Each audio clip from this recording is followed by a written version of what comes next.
how to use a vanilla gift card on Doordash. So I'm going to show you. If you go to the app directly, you won't be able to add a vanilla gift card. However, there is a workaround. So what we want to do is use our vanilla or Visa gift card on a retailer. So for example, Walmart sells Doordash gift cards. So here I'll just go search for Walmart Doordash gift card, and I'm going to open up the first link.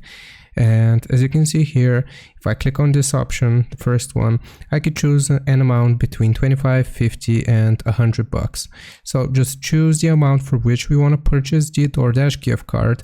And after that, after we have purchased the Doordash gift card, you will just go here, go into Me, then choose Settings, and you choose gift card, and here you will select redeem, and you will just type out your gift card pin, and you will have essentially used a vanilla gift card on Doordash.